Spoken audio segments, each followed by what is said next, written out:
तो दोस्तों, उड़ने की आशा के आज के 8 नवंबर के एपिसोड की शुरुआत सड़क पर हुए उसी हंगामे से होती है सचिन और पुलिस वाले के बीच की। सचिन उस पुलिस वाले का ध्यान खींचने के लिए उसे कंधे पर हाथ रखकर बुलाता है और बोलता है कि मैं आपसे कुछ बात कर रहा है सर। तो इस हरकत से पुलिस वाला भड़क जाता है। वो अपमानित महसूस करता है और सचिन पर चिल्लाते हुए कहता है, एक वर्दी वाले को छूने की तेरी हिम्मत कैसे हुई? वो सचिन को चेतावनी देता है कि उसने कानून को हाथ में लेकर बहुत बड़ी गलती कर दी है। बात यही नहीं रुकती। पुलिस वाला गुस्से में सचिन का कॉलर पकड़ लेता है। सचिन, जो स्वभाव में दबने वालों में से नहीं होता, तुरंत पलटवार करता है। वो भी गुस्से में उस पुलिस वाले का कॉलर कसकर पकड़ लेता है। पुलिस वाला और भी आग बबूला हो जाता है और धमकी देता है कि पुलिस वाले पर हाथ उठाया, अब तेरी आंखों में डर दिखेगा। तूने बहुत बड़ी गलती कर दी है, अब मैं तुझे नहीं छोड़ूंगा। इधर सचिन बिना डरते हुए जवाब देता है कि वो वर्दी की इज्जत करता है और इसलिए शांति से बात कर रहा था, लेकिन हाथ पहले पुलिस वाले ने उठाया था। वो साफ कहता है, सच या गलत करने वालों से भिड़ने से नहीं डरता, और जब तुमने हाथ उठाया है तो मैं भी चुप नहीं बैठूंगा। इधर माहौल को गर्माता देख दूसरा पुलिस वाला बीच बचाव करने आता है। वो दोनों को अलग करता है और अपने साथी को समझाता है कि सड़क पर लोगों के सामने तमाशा करना ठीक नहीं है। इसी गहमा गहमी के बीच साइली घबराई हुई आवाज में सचिन को बताती है कि काकी के सिर पर चोट लग गई है बहुत, और उन्हें फौरन अस्पताल ले जाना होगा। तो सचिन और साइली मिलकर काकी को सहारा देते हैं और अस्पताल के लिए निकलने लगते हैं। जाते जाते भी वो पहला पुलिस वाला सचिन को घृणा और गुस्से से घूरता रहता है और मन ही मन उससे बदला लेने की कसम खाता है। इधर दूसरी तरफ काकी को अस्पताल में भर्ती कराने के बाद सचिन और साइली घर लौटते हैं। घर के बाहर सचिन का गुस्सा अभी भी शांत नहीं हुआ होता है। वो साइली को कहता है, मैं उस पुलिस वाले को छोड़ता नहीं साइली, तूने देखा नहीं काकी को कितनी चोट लगी थी। तभी साइली सचिन को शांत करने की कोशिश करती है और कहती है, जो होना था वो हो गया सचिन, अब शांत हो जाओ। शुक्र है कि काकी समय पर अस्पताल पहुंच गई। वो आगे कहती है, देखा जाए तो गलती तुम्हारी भी थी सचिन, तुमने भी उससे झगड़ा किया और उस पर हाथ उठाया। ये सुनकर सचिन को गुस्सा आ जाता है। उसे लगता है कि साइली उसका पक्ष लेने की बजाय उसे ही गलत ठहरा रही है। वो नाराजगी जताने लगता है और कहता है, अब सारा इल्जाम मेरे ऊपर मत डाल, तू मेरी बराबरी उस पुलिस वाले से कर रही है। तभी साइली बात को संभालते हुए नरमी से कहती है, जाने दो सचिन, वो बस अपनी ड्यूटी कर रहा था और तुम्हें जो उस वक्त सही लगा तुमने वो किया। फिर वो सचिन को समझाने की कोशिश करती है कि अब इस बात को यहीं खत्म कर देना चाहिए। उसके बाद बातचीत खत्म करके सचिन और सायली घर के अंदर दाखिल होते हैं। अंदर उन्हें आकाश मिलता है। तो सचिन आकाश को देखकर चौंकता है और पूछता है कि तू कब आया? तो आकाश कहता है कि बस अभी आया। दूसरी तरफ सचिन की नज़र रोशनी की बाबा की तस्वीर पर पड़ती है, जिसके चारों ओर हार चढ़ा हुआ होता है। जब तेजस इधर रोशनी को सहारा देकर आराम करने के लिए कमरे में ले जाने लगता है, तो सचिन उन्हें रोक देता है। वो कहता है, वाह, इस बार तो पूरा ड्रामा सजा है, हार भी है और साथ में फोटो भी। तभी परेश सचिन को टोकते हुए कहता है कि ये मजाक का समय नहीं है। इस पर सचिन कहता है कि वो मजाक नहीं कर रहा, बल्कि ये जानना चाहता है वो कि ये महापुरुष कौन है। तो परेश बताने लगता है कि ये रोशनी के पिता है। ये सुनते ही सचिन नाटकीय ढंग से दुखी होने का अभिनय करता है। वो तस्वीर के सामने जमीन पर बैठ जाता है और हाथ जोड़कर कहता है, दुबई वाले संधि जी, आखिरकार आपसे इस तरह मिलने का मौका मिल ही गया। बहुत बुरा लग रहा है कि आपको ऐसे तस्वीर में देख रहा है। हम तो सोच रहे थे कि आपसे दुबई जेल में मिलने आएंगे। वो आगे कहता है, आपके साथ जो हुआ सुनकर बहुत दुख लगा। भगवान आपकी आत्मा को शांति दे। ये सब कहते हुए सचिन अचानक अजीब चेहरे बनाने लगता है उस फोटो को देखकर। तो सायली सचिन को अजीब तरह से तस्वीर को घूरते हुए देख पूछती है कि वो क्या देख रहा है। तो सचिन कहता है कि ये चेहरे से दुबई वाला तो लग नहीं रहा। तो उसकी ये बात सुनकर तेजस चिढ़ जाता है और ताना मारता है, तुझे क्या लगता है दुबई के लोग कैसे दिखते हैं? क्या रेगिस्तान में ऊंट के साथ पासपोर्ट साइज फोटो खिंचवाते हैं वो? तो सचिन अपनी बात साफ करते हुए कहता है, मेरा वो मतलब नहीं था, लेकिन जिस तरह ये लाली पाउडर यानी कि रोशनी बता रही थी कि उसका पापा दुबई में बहुत बड़ा बिजनेसमैन है, मुझे लगा कि फोटो में कोई सूट बूट चश्मा और सोने की चेन पहने अमीर आदमी होगा। पर इसे देखकर तो ऐसा लग रहा है जैसे ये आज जी के गांव में हल चलाने वाला कोई किसान हो। तभी परेश सचिन को डांटते हुए कहता है, किसी के कपड़ों से उसकी हैसियत का अंदाजा नहीं लगाना चाहिए। यही बात मैं तुम लोगों को कितनी बार समझा चुका हूँ। तो सचिन सफाई देता है कि वो किसी का मजाक नहीं उड़ा रहा है, बस जो उसे महसूस हुआ वही बता रहा है। फिर सचिन अब रोशनी की तरफ मुड़ता है और कहता है, तुम्हारा पापा चेहरे से दुबई वाला नहीं लग रहा था, इसलिए मैंने बोल दिया, उसके लिए सॉरी। रोशनी तुरंत एक कहानी गढ़ती है और जवाब देती है, सचिन, कोई भी रातों रात इतना बड़ा बिजनेसमैन नहीं बन जाता है।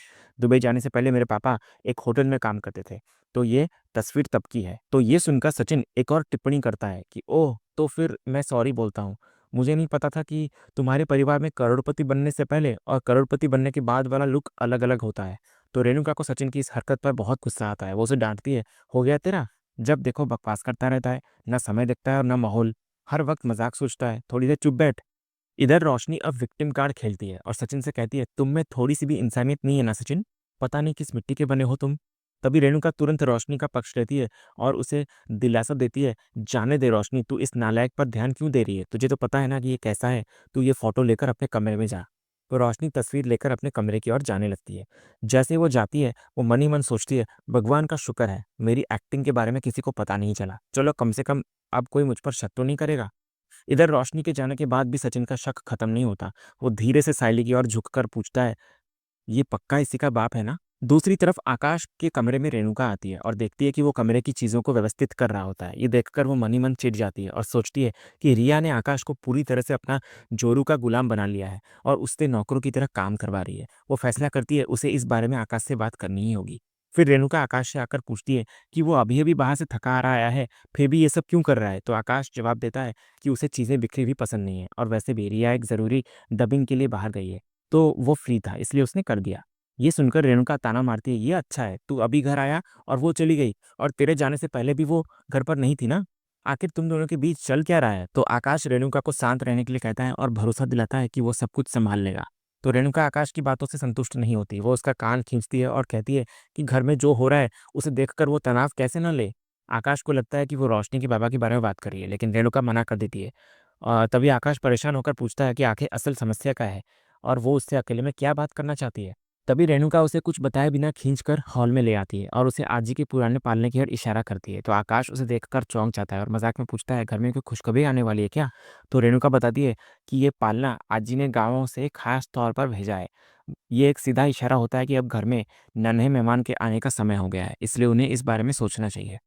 तो रेणुका अब असली मुद्दे पर आती है। वो आकाश से शिकायत करती है कि उसकी पत्नी रिया उसकी गैर मौजूदगी में उल-झुलूल बातें करती है और बड़ों का ज़रा भी सम्मान नहीं करती। आकाश उसे घुमा-फिरा कर बात करने के बजाय सीधे मुद्दे पर आने को कहता है। तब रेणुका खुलासा करती है कि रिया ने परिवार के सामने सरोगेसी के ज़रिए माँ बनने की इच्छा जताई है। वो बताती है कि जब उन्होंने इस बारे में उससे सवाल किए, तो वो बिना कोई जवाब दिए वहाँ से चली गई। रेणुका आगे कहती है, अगर कोई मेडिकल समस्या होती, तो हम सरोगेसी की बात समझ सकते थे, लेकिन बिना किसी ठोस वजह के मैं और परेश इस बात के लिए अपनी सहमति कैसे दे सकते हैं? वो सीधे आकाश की आंखों में देखकर पूछती है, एक बात बता, क्या उसने इस बारे में तुझसे कोई बात नहीं की? ये सुनकर आकाश स्तब्ध रह जाता है और कुछ देर के लिए चुप हो जाता है। फिर वो धीरे से स्वीकार करता है कि रिया ने एक बार मजाक में उससे ये बात कही थी, लेकिन उसे बिल्कुल अंदाजा नहीं था कि वो इस बात को इतनी गंभीरता से ले लेगी और परिवार के सामने कह देगी। इधर आकाश का जवाब सुनकर रेणुका का गुस्सा और बढ़ जाता है। वो निराश और नाराज होकर कहती है, कैसी लड़की है वो रिया? इतनी बड़ी बात के बारे में उसने अपने पति से भी बात करना ज़रूरी नहीं समझा। वो आकाश के आत्मसम्मान पर चोट करते हुए पूछती है, तुम दोनों के रिश्ते में तेरी कोई अहमियत है या नहीं? दूसरे सीन में रिया आकाश की चुप्पी को नोटिस करती है और उससे वजह पूछती है, तो आकाश सीधे जवाब देने के बजाय घुमाकर उससे पूछता है कि क्या कोई ऐसी ज़रूरी बात है जो वो उसे बताना भूल गई हो? जब रिया इनकार करती है तो आकाश का गुस्सा फूट पड़ता है। वो उसे सरोगेसी वाले मुद्दे पर सीधे-सीधे घेरता है। वो अपनी नाराज़गी ज़ाहिर करता है कि रिया ने इतना बड़ा फैसला लेने से पहले उससे बात करना भी ज़रूरी नहीं समझा और ये बात सीधे परिवार के सामने रख दी। आकाश को लगता है कि रिया ने तुम्हारा शरीर, तुम्हारा फैसला वाली सोच अपनाकर इस फैसले से उसे पूरी तरह बाहर कर दिया है, जो कि सरासर गलत है। इधर रिया अपना बचाव करने की कोशिश करती है, लेकिन आकाश सुनने को तैयार नहीं होता। गुस्से में रिया पलटवार करती है और पूछती है, तुम मेरे साथ बात करने के लिए होते ही कब हो? वो बताती है कि ये कोई पहले से सोचा-समझा फैसला नहीं था, बल्कि जब आजी के भेजे हुए पालने को देखकर सब प्रेगनेंसी पर बात कर रहे थे, तो उसने बस अपनी राय ज़ाहिर की थी। रिया अपनी भड़ास निकालते हुए कहती है कि आकाश उसे बिल्कुल भी समय नहीं देता और पिता बनने के लिए सिर्फ शादी का टैग काफ़ी नहीं होता, वक़्त देना पड़ता है। वो अपनी चिंता जताने लगती है कि अगर वो प्रेग्नेंट हो गई, तो आकाश की गैर मौजूदगी में वो अकेले सब कुछ कैसे सँभालेगी? इधर आकाश मानता है कि रिया की शिकायतें जायज़ है, लेकिन वो इस बात पर अड़ा रहता है कि उसे परिवार के सामने ये मुद्दा नहीं उठाना चाहिए था। रिया कहती है कि उसने सिर्फ अपनी भावनाएं व्यक्त की थी और आकाश को शिकायत करने का कोई हक नहीं, क्योंकि वो उसके फ़ोन तक नहीं उठाता। तभी दूसरी तरफ इधर बाहर तक रिया और आकाश के झगड़े की आवाज़ सुनाई दे रही होती है, तो सचिन सायली से पूछता है, ये आकाश और रिया का क्या चल रहा है? सायली बोलती है कि रिया की इतना सब कुछ कहने के बाद ये तो होना ही था। मुझे लगता है कि आकाश के बड़े भाई होने के नाते तुम्हें उससे बात करनी चाहिए। वो दोनों उम्र में हमसे छोटे हैं ना, तो कहीं न कहीं हमें उन्हें एक मार्गदर्शन देना ही चाहिए। इधर दूसरी तरफ झगड़ा अपने चरम पर पहुँच जाता है। आकाश गुस्से में रिया को कहता है, अगर तुम्हें लगता है कि तुम ये रिश्ता अकेले चला सकती हो तो चलाओ, बच्चा सरोगेसी से करना है करो। आज के बाद मैं तुम्हें कुछ नहीं कहूँगा। इतना कहकर आकाश गुस्से में कमरे से बाहर निकल जाता है। इधर बाहर सचिन उसे रोकता है और समझाता है कि छोटी-छोटी बातों पर इतना गुस्सा करना ठीक नहीं है। वो उसे बाहर चलकर बात करने को कहता है, लेकिन आकाश मना कर देता है, तो सचिन ज़बरदस्ती उसे अपने साथ बाहर ले जाता है। इधर दूसरी तरफ कमरे में अकेली रिया गुस्से और हताशा में बड़बड़ाती है कि इस घर में उसे अपनी मर्ज़ी ज़ाहिर करने की भी आज़ादी नहीं है। तभी साइली उसके लिए हलवा लेकर आती है। साइली को देखकर रिया रोने लगती है। साइली उसे चुप कराती है और बिठाती है और हलवा खाने को देती है। तो हलवा खाते हुए रिया उसकी तारीफ करती है। साइली उसे दिलासा देते हुए कहती है कि अगर वो चाहे तो अपना मन हल्का करने के लिए उससे बात कर सकती है। इधर दूसरी तरफ घर के बाहर सचिन आकाश के लिए आइसक्रीम लेकर आता है। आकाश मना करते हुए कहता है कि उसका मूड नहीं है और उसे ये मजाक अच्छा नहीं लग रहा। तो सचिन उसे समझाता है कि वो मजाक नहीं कर रहा है, बल्कि उसे लगता है कि आकाश ने रिया को बहुत ज़्यादा सुना दिया है। उधर दूसरी तरफ कमरे में रिया अकेली और बहुत दुखी होती है। उसे लगता है कि इस घर में उसे अपनी बात रखने का भी हक नहीं है। तभी सायली उसके लिए प्यार से हलवा लेकर आती है और उसे दिलासा देती है। रिया सायली के सामने अपना दर्द बयां करती है। वो कहती है कि वो जानती है कि आकाश किसी और से प्रभावित होकर ऐसा कर रहा है, पर उसे उम्मीद थी कि आकाश उससे शांति से बात करेगा। तभी बाहर सचिन आकाश को आइसक्रीम देकर शांत करने की कोशिश करता है, लेकिन आकाश का गुस्सा कम नहीं होता। वो रिया के बर्ताव को गलत ठहराता है। सचिन एक समझदार बड़े भाई की तरह आकाश को आईना दिखाता है। वो रिया का पक्ष लेते हुए समझाता है कि रिया दिल की बहुत अच्छी और सच्ची लड़की है। उसने सबके सामने सिर्फ अपनी राय रखी थी, कोई फैसला नहीं सुनाया था। आकाश के काम की वजह से वो अक्सर अकेली रहती है और भविष्य में बच्चे की अकेली परवरिश करने की चिंता में अगर उसने सरोगेसी के बारे में सोचा तो इसमें कुछ गलत नहीं है। सचिन ये भी मानता है कि आकाश का गुस्सा जायज़ है, लेकिन उसे सलाह देता है वो कि गुस्सा शांत करके वो रिया से जाकर बात करे, क्योंकि छोटी छोटी बातें रिश्तों में दरार डाल देती है। दूसरी तरफ कमरे में साइली रिया को प्यार से समझाती है कि अगर दोनों ही गुस्सा करेंगे तो बात कैसे बनेगी। वो रिया को याद दिलाती है कि आकाश उससे बहुत प्यार करता है और उसका गुस्सा सिर्फ काक की बातों की वजह से था। साइली ये भी स्पष्ट करती है कि जब दोनों ने बच्चे के टॉपिक पर कभी सीरियसली बात ही नहीं की तो इस पर लड़ने का कोई मतलब ही नहीं बनता। वो सलाह देते हैं कि रिश्ते को चलाने के लिए दोनों को मिलकर काम करना होगा और कोई भी फैसला लेने से पहले आपस में बात करनी चाहिए। रिया को साइली की बातें समझ आती है और वो उसे सपोर्ट करने के लिए शुक्रिया अदा करती है। दोनों के बीच की टेंशन हल्की होती है और वे मुस्कुराते हैं। इधर कुछ देर बाद आकाश कमरे में आता है और अपने गुस्से वाले बर्ताव के लिए रिया से माफ़ी मांगता है। रिया भी माफ़ी मांगती है, लेकिन ये भी साफ करती है वो कि उसे आकाश का रिएक्शन बिल्कुल पसंद नहीं आया। दोनों ये स्वीकार करते हैं कि वे एक दूसरे से बात करने की बजाय रिएक्ट कर रहे थे। रिया कहती है कि ये उनका निजी मामला है और इसमें किसी तीसरे को दखल नहीं देना चाहिए, खासकर आंटी को। फिर आकाश और रिया दोनों बताने लगते हैं कि उन्हें सचिन और साइली ने समझाया, जिसके बाद उन्हें अपनी गलती का एहसास हुआ। फिर इस बातचीत के बाद रिया और आकाश इस नतीजे पर पहुंचते हैं कि बच्चे की प्लानिंग करने से पहले उन्हें अपनी शादीशुदा जिंदगी को मजबूत करने और एक दूसरे को समय देने की ज़रूरत है। तो रिया साफ करती है कि सरोगेसी सिर्फ एक ख्याल था और वो कभी भी आकाश के बिना इतना बड़ा फैसला नहीं लेगी। वो ये भी मानती है कि परिवार में अभी भी एक जनरेशन गैप है, जिसे वे दोनों मिलकर दूर करेंगे। तो आकाश फिर रिया को विश्वास दिलाता है कि वो हमेशा उसका साथ देगा और उसे ज़्यादा से ज़्यादा समय देने का वादा करता है। फिर इस वादे के साथ आकाश प्यार से रिया की गोद में सर रखकर लेट जाता है और उनके रिश्ते में सुलह हो जाती है। अगली सुबह कहानी की शुरुआत तेजस और रोशनी से होती है, जो बच्चे के पालने के पास खड़े होकर भविष्य के सपने देख रहे होते हैं। रोशनी भावुक होकर अपने पिता को याद करती है, लेकिन तेजस तुरंत इस मौके को भी प्रॉपर्टी से जोड़ देता है, ये सोचकर कि अगर उसके पापा होते तो सारी जायदाद उसके बच्चे के नाम कर देते। तभी इतने में रेणुका भी वहाँ आती है और रोशनी को दिलासा देती है और बताती है कि उसने रोशनी को प्रॉपर्टी मिलने के लिए सिद्धिविनायक तक नंगे पैर जाने की मन्नत मांगी है, जो उनके लालच को और गहरा दिखाता है। इधर माहौल तब तनावपूर्ण हो जाता है जब आकाश और रिया कमरे से बाहर आते हैं और रेणुका तुरंत आकाश से सरोगेसी के मुद्दे पर सवाल करती है कि उसने रिया से बात किया नहीं। जब आकाश मजबूती से अपनी पत्नी का पक्ष लेता है, वो अपनी माँ से कहता है कि ये उसका निजी मामला है और उन्हें इसे समझने के लिए वक्त और प्राइवेसी चाहिए। इसी बीच परेश भी आकर स्थिति को संभालते हैं और रेणुका को बहू बेटे के निजी मामले में दखल देने के लिए टोकते हैं। वो अपने सभी बेटों को समझाते हैं कि वे अब बड़े हो गए हैं और अपने फैसले खुद ले सकते हैं। वो आकाश और रिया को बच्चे का फैसला लेने की पूरी आज़ादी देते हैं, जिस पर आकाश उनका शुक्रिया अदा करता है। उसके बाद सब लोग नाश्ता करने के लिए चले जाते हैं, लेकिन रेणुका अकेली रह जाती है। वो गुस्से में सोचती है कि सबने मिलकर उसके खिलाफ एक ग्रुप बना दिया है और वो एक एक को देख लेगी।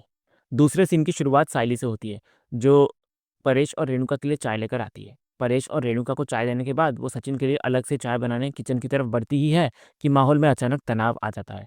दो पुलिस वाले सचिन देशमुख को पूछते हुए घर में दाखिल होते हैं और उसे एक ऑन ड्यूटी ट्रैफिक ऑफिसर पर हाथ उठाने के आरोप में गिरफ्तार करने की घोषणा करते हैं, जिससे पूरा परिवार हैरान रह जाता है। इधर हमेशा की तरह रेणुका तुरंत सचिन को ताना मारना शुरू कर देती है और घर की इज्जत खराब करने का आरोप लगाती है, जबकि परेश अपने बेटे का बचाव करता है। मामला तब खुलता है जब पुलिस गणेश मंदिर के पास हुई घटना का जिक्र करती है। तो सचिन पूरी घटना का खुलासा करता है कि कैसे एक ट्रैफिक ऑफिसर आम लोगों, साइली और एक बुजुर्ग महिला के साथ बदतमीजी और दादागिरी कर रहा था। सचिन के अनुसार उसने केवल आत्मरक्षा में ऑफिसर का कलर पकड़ा, वो भी तब जब ऑफिसर ने पहले उसके साथ जबरदस्ती की थी।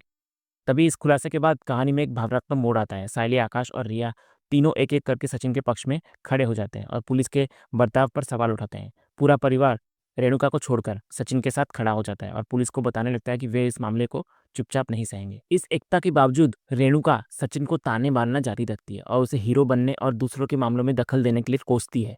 इस पर सचिन का सब्र टूट जाता है और वो अपनी माँ को एक करारा जवाब देता है कि गलत के खिलाफ आवाज उठाना उसने अपनी आजी से सीखा है।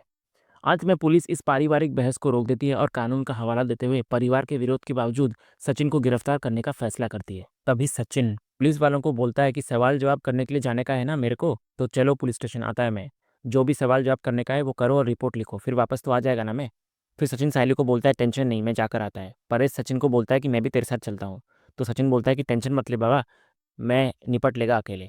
इधर आकाश भी बोलता है कि वो भी सचिन के साथ जाएगा, लेकिन सचिन उसको भी रोकता है और बोलता है कि ज़रूरत ही नहीं है, क्योंकि जब मैं कुछ गलत किया ही नहीं तो मैं डरूँ क्यों।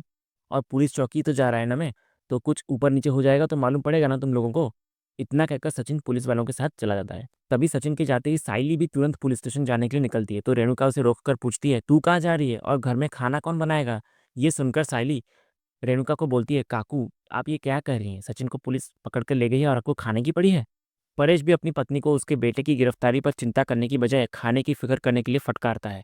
तो रेणुका बेपरवाही से जवाब देती है कि ये सचिन के लिए कोई नई बात नहीं है, उसे तो थाने जाने की आदत है। इस पर परेश गुस्से में वहां से चला जाता है। उधर रिया और आकाश इस घटना से बुरी तरह आहत होता है। रिया अपनी सास के इस बर्ताव पर हैरानी जताने लगती है और आकाश दुख से स्वीकार करता है कि उसकी माँ को सचिन की कोई परवाह ही नहीं है। तभी साइली इधर मन में बोलती है कि सचिन कहीं गुस्से में उस पुलिस वाले के साथ कुछ गलत न कर दे।